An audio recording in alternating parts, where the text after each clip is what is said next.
In order for you to know how you can survive and thrive in a recession, I want to first take you back to the year 1999. This was the dawn of a new era of time. The stock market was hitting all-time highs thanks to the 400 plus startups that IPO'd that year, all of them focused on building products and services around this new thing called the internet. Americans were becoming paper millionaires faster than ever before in history. The economy was booming. Things were looking really great. But then boom! The dot-com bubble bursted, wiping out $6.2 trillion in household wealth and sending the economy into a devastating recession. Millions of Americans lost jobs, homes, life savings, retirement accounts, everything. And to think that just a few short days prior, internet companies that had valuations far into the billions that seemed so stable were now worth zero. But in the midst of all this destruction and chaos, there was one company that just barely made it out alive. It was a relatively small, insignificant company that sold books. They had this kind of weird name that was inspired by the name of a rainforest in South America. That company was Amazon.com. You see, just 1 month prior to the dot-com bubble bursting, in an effort to raise money and have a stronger cash position, Amazon sold $672 million in bonds to overseas investors. Unbeknown to them though, that just 1 month later, the stock market would be obliterated and Amazon's share price would go from $100 to a mere $7 per share. If Jeff Bezos and his team would have waited just a mere 2 weeks longer to raise that extra money, Amazon would be a relic of the past, just like other dot-com era failures. Obviously, Amazon knows something that you don't. And so what we're gonna do is uncover the secrets that companies like Amazon use to not only survive, but thrive during recessions. And we'll start with talking about how to survive.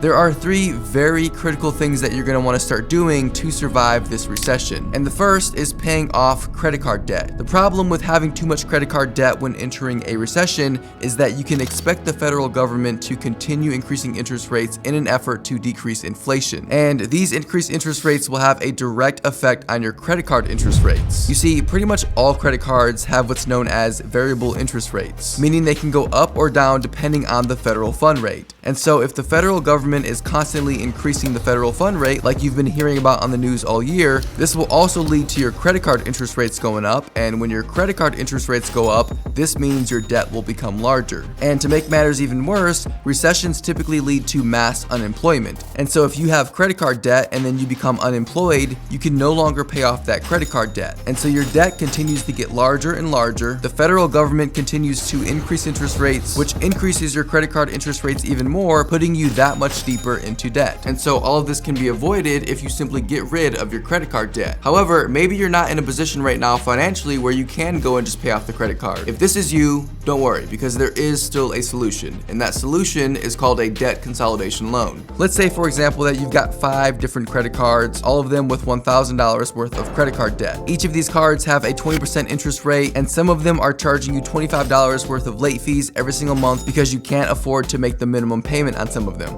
This is overwhelming, and it'll quickly dig you into a massive financial sinkhole. And so you go and you apply for a debt consolidation loan for the amount that you owe on your existing debts. Once approved, you'll use the funds from the loan to pay off your debt balances. And now you're only left with just one loan. Now, yes, you still owe $5,000. Your debt hasn't changed. But now, not only is your interest rate lower, and so the amount of money that you'll owe over time is less, but the interest rate is also fixed, meaning it won't go up when the federal government increases interest rates. And so now, as we enter a recession, you're not being squeezed any longer by your high interest credit card debt, and you can sleep a lot better at night knowing that it's all under one manageable bill.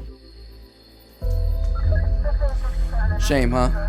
Hey, do you guys know what the fastest growing crime in America is? It's identity theft, and there's a new victim every 14 seconds. In fact, when my wife and I were in college, she experienced identity theft. Someone was able to use her bank account to make over $500 worth of purchases. It was an absolute nightmare, and honestly, something that could have been avoided. And that's exactly why I'm excited to partner with today's sponsor, Aura. Aura is identity theft, fraud monitoring, a VPN, password management, and antivirus software all combined into one easy-to-use app. Now, it's possible that you have one of these services already, but if you don't have all of the tools tools, it's kind of like locking the front door to your house, but then leaving the back door wide open. Imagine trying to log into your email account one day only to see that your passwords had been changed hours ago. And then you start getting notifications of activity from your bank, credit cards, crypto accounts, etc. I mean, that's really scary, and unfortunately, that's a reality for a lot of people. Thankfully, Aura monitors the dark web for your emails, passwords, and social security numbers and sends alerts fast right to your phone and email. And what's scary is that my personal information was actually found 15 times on the dark web. Protect yourself and your family from identity theft by going to aura.com/Joshua Mayo, link in the description below. Plus, if you sign up right now, Aura will give you a 2-week free trial with my link so that you can see for yourself how many times Aura finds you or your family members' personal info on the dark web. The next thing that you'll want to do to survive this recession is something that you probably won't want to hear, and that's slow down your spending. This is arguably the easiest way to survive a recession because it's the one thing that you have the most control over. You can't control inflation, you can't control the stock market, you can't control whether or not your manager decides to let you go, but you can control what happens to your money the moment it enters your bank account. Thanks to all the government stimulus through 2020 and 2021, the economy's been great. You've been making money, the government's been giving you money, and so you've been buying things that you wouldn't necessarily need, but you just want because you can.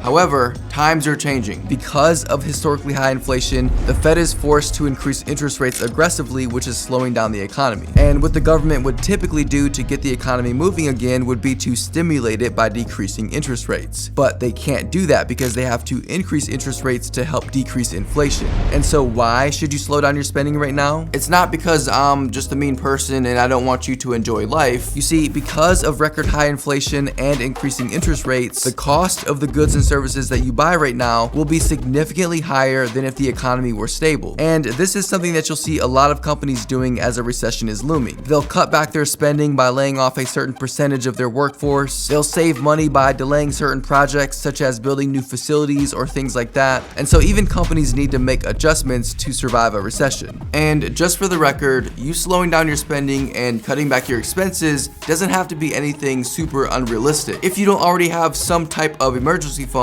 that's fine. But what you should do is cut back on the non-necessity expenses. Things like clothing beyond the basics, cutting back on the Chick-fil-A and eating at home more often, potentially using a service like Truebill to see if there are certain subscriptions that you're paying for that you don't need. Just trying to be as practical as possible and find ways to save money here and there just in case anything bad happens. And the final thing that you should do to survive a recession is to simply not panic. Not a speck of light is showing, so the danger must be growing.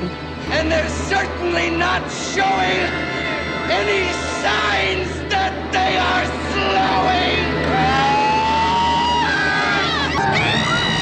Listen, recessions are a normal part of the economic cycle and they don't last forever. The last recession that we had was back in 2020, and that recession was obviously caused by the pandemic. But that recession only lasted 2 months. It was the shortest recession in US history. But on average, recessions only last about 11 months. And so the quicker you can understand that what's happening in the economy right now is a normal part of a much larger cycle, the less stressed you'll be. So that's how you survive a recession, but let's take it a step further and talk about how you can actually thrive during a recession as well.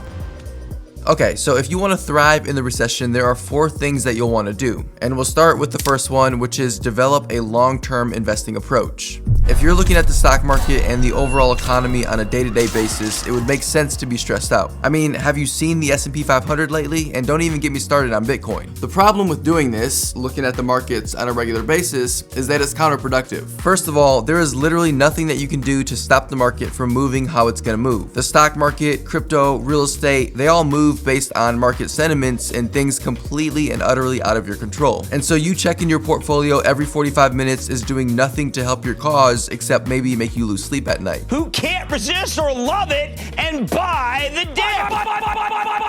I recently had somebody ask me on Instagram how I was investing right now since the economy was in a downward spiral. And the answer is I'm doing the exact same thing I was doing 1 month ago, 6 months ago, 1 year ago. I am still investing and dollar cost averaging into the stock market. I want you to think about just how crazy this is for a second, okay? People are willing to throw their entire life savings into the stock market when it's hitting all-time highs, But the moment the stock market starts going down, they won't touch it with a 12-foot pole. And so they're buying high, and when the market starts heading down, they're selling and losing money. But when the market is down, they aren't buying because, well, the market is down. And who in the world would want to buy stocks like Apple, Amazon, and Google at discount prices? Now, I don't know about you, but the last time I checked, the way to make money in the stock market was to buy low and sell high, not the opposite. And so instead of looking at what the markets are doing on a daily basis and trying to time the markets, do what wealthy investors do and invest your money for the long term, as in 5+ years or even preferably over the next few decades. The next thing that you can do to thrive in the recession is to consider investing your money into government bonds, and specifically Series I saving bonds, also known as I bonds. I bonds are a type of US savings bond designed to protect the value of your cash from inflation. And with inflation currently hitting 40-year highs, it may be a really good idea to consider this investment. As of the time of this recording, the initial interest rate on new Series I saving bonds is 9.62%. In addition, the interest that you earn from these bonds are exempt from state and local taxes. Now, one of the downsides with I bonds is that you can only buy up to $10,000 worth of bonds. In addition to that, if you're not accustomed to buying debt from the government, which is what bonds are, you may not like the idea that your money is locked up for a certain period. With I bonds, you'll need to wait a minimum 12 months before you can cash or redeem your bonds to get your money. And if you cash them within 5 years, you'll lose the previous 3 months of interest. There are some other important things that you'll want to know about I bonds, such as how the interest rates are set and what they're based on, and all of that information can be found right here on this page, so feel free to pause this part of the video to read it, or just go to their website, treasurydirect.gov. I'll leave a link down below in the description. Okay, so inconveniently enough, as if the government could make this process any easier, the only way that you can buy I bonds is through treasurydirect.gov. Simply go to this website, treasurydirect.gov, and then click on open an account. Next, click on Treasury Direct, and then follow these 3 simple steps. Now, this website is pretty outdated, I'm assuming because Nancy Pelosi probably built it, but for the most part, getting started is easy. Just follow these simple directions. Okay, so the next thing that you'll want to do to thrive in this recession is find ways to diversify your income, find ways to make more money. There are a lot of obvious upsides to earning more income. For starters, because the cost of living is skyrocketing, you earning more money through a side hustle or by starting a side business online can help to offset some of those inflated costs of living. Additionally, if you did find yourself in the very unfortunate situation of becoming unemployed, having extra money coming in can help ease some of the stress and burden of having to make ends meet. And so this could mean you taking up rideshare side hustles through apps like Uber and Lyft, or food and grocery delivery through apps like Postmates and Instacart, or any of the many side hustles and different ways to make money online that I talk about in these videos right here. Links to all of them down below in the description. And the final way that you can thrive in this recession is to consider a recession-proof job. Now, if you've already got a secure job and you're pretty confident that your employer isn't going to be cutting your department, then you probably don't have to worry about this. I'd suggest that you look at jobs specifically in recession-proof industries like medical, public safety, teaching, legal, finance, mental health, utility, trade, grocery store, and drivers. Basically though, you just want to find jobs in areas that, even in the worst economic situations, will still be a necessary part of society. For example, regardless of what's happening in the economy, we will always need medical professionals, public safety, teachers, legal professionals, trade workers, and you get the point. Or you could watch this video right here and learn exactly how you can start building a career and making money online from the comfort of your home with your own hours, being your own boss. You guys are incredible, and I will see you again very soon. Take care.